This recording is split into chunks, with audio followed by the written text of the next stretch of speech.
সুপ্রিয় শ্রোতাবৃন্দ, আসসালামু আলাইকুম রহমতুল্লাহি বারাকাতুহু। আজ আলোচনা করব সুন্নি দুনিয়ার এক উজ্জ্বল নক্ষত্র গজ্জালিয়ে জামান ইমাম আহমদ সাঈদ কাজেমী রহমতুল্লাহ সম্পর্কে।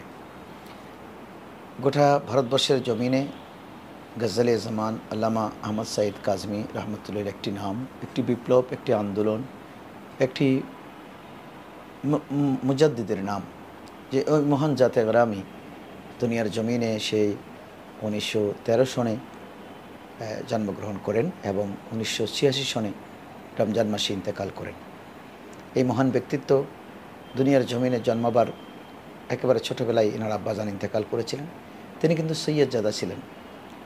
রসুল করিম সাল্লাল্লাহু আলাইহি ওয়াসাল্লামের মহান নসলে পাকের এক মা এবং বাবা দুদিক থেকে তিনি হাসানি এবং হোসাইনি ছিলেন। হযরত মুসা কাজেমী রহমতুল্লাহের মাধ্যমে তিনি আলী কারামাল্লাহুর বংশধর ছিলেন এবং 42তম আওলাদে পাক ছিলেন।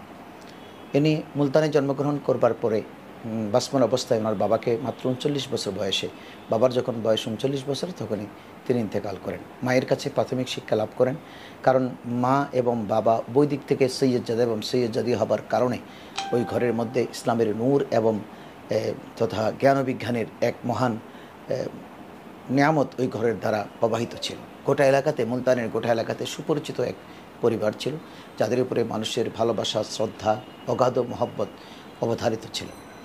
এ পর্যায়ে হজরতে আহমদ সাঈদ কাজেমী রহমতুল্লাহ ছোটোবেলা অতিক্রান্ত করবার পরে উনি ওনার চাচার কাছে ইলমে দিন তথা ইলমে ফিক, ইলমে হাদিস, ইলমে কোরআন, ইলমে তফসির তথা ইলমে হাদিসের উপরে উৎপত্তি অর্জন করে যে হাদিসের বিশেষজ্ঞ হিসেবে সনদ লাভ করেন। এই মহান জাত এমন এক ব্যক্তিত্ব ছিলেন যে ইসলামের মধ্যে যতগুলো বিষয় নিয়ে বাতিল ফেরকার সাথে মতানৈক্য আছে সবগুলো বিষয়ের উপরে উনি কলম ধরেছেন এবং বাতিলের সাথে তিনি কঠোর হস্তে মোকাবেলা করেছেন। এবং উনি ওনার ঘরকে অর্থাৎ মাদ্রাসা, মসজিদ, অগাধ শিক্ষালয় তিনি প্রতিষ্ঠা করেছেন। সবচেয়ে বেশি যে উনি নিজ বাড়িতেই হাদিসের পাঠশালা খুলে হাদিসের দরস দেওয়া শুরু করেছিলেন।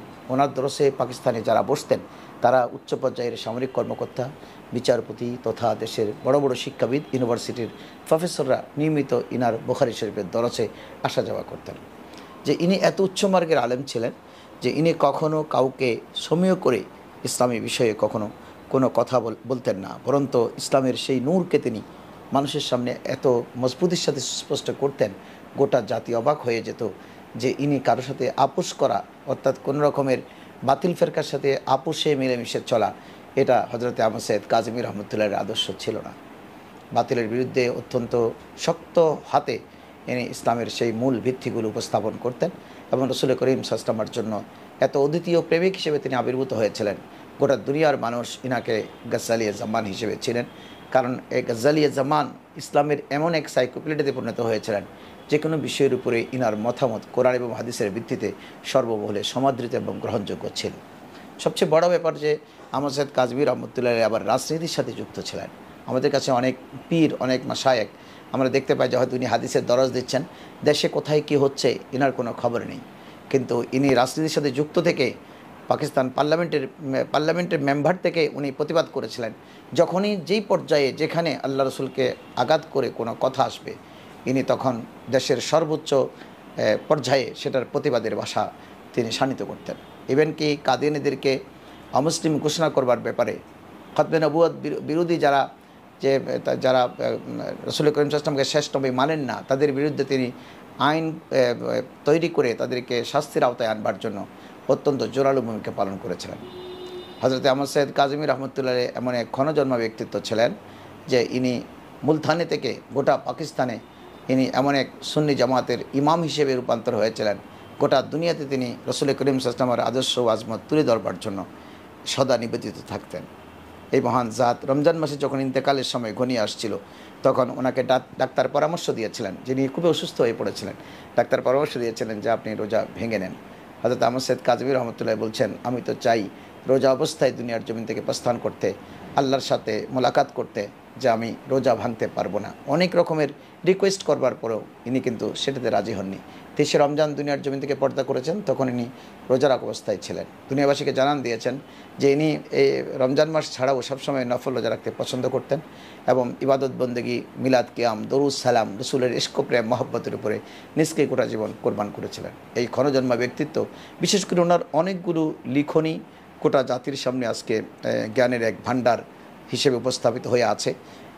হজরতের যে মকালাতগুলো একত্রিত হয়ে মকালাতে কাজেমি যেটা বাজারে বর্তমান আছে, সেটা কিন্তু ইসলামিক জ্ঞান ভাণ্ডারের এক মহান সম্ভার। আকিদার উপরে অনেকগুলো বিষয় সেখানে তিনি খোলাসা করেছেন। কোনো আলেম যদি মকালাতে কাজেমি মজবুতির সাথে পড়ে, ইনি কিন্তু বাতিলের সাথে মোকাবেলা করবার ক্ষেত্রে ইনাকে আর দ্বিতীয় কোনো গ্রন্থ না পড়লেও চলবে। আল্লামা আহমদ সৈয়দ কাজেমি রহমতুল্লাহের সেই মকালাতে কাজেমি ওনাকে অনেক দূর এগিয়ে দেবে। হজরতের সেই কালাম সম্ভার, হজরতের লিখনী সম্ভার, হজরতের বক্তব্য সম্ভারকে এখানে সন্নিবেশিত করে জাতির সামনে উপস্থাপন করা হয়েছে।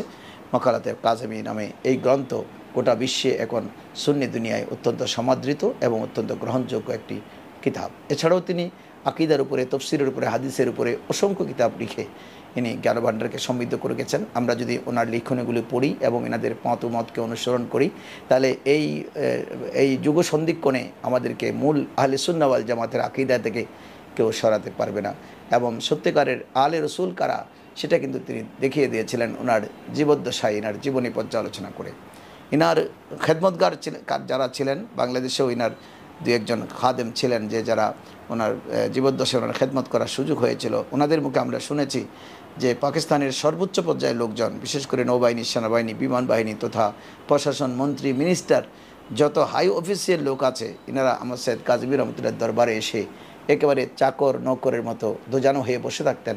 হজরত যা ফরমাতেন তারা সেটা লুপে নিতেন এবং জ্ঞানের ভাণ্ডারকে সমৃদ্ধ করতেন। উপস্থিত আলোচনায় যে কোনো বিষয়ের প্রশ্ন অবতারণা হলে হজরত কোরআন ও হাদিসের ভিত্তিতে এত সুন্দর সমাধান সেটা পেশ করতেন যে যুগের গজ্জালি, সত্যিকারের গজ্জালি কাকে বলে, সেটা তিনি উপস্থাপন করেছিলেন।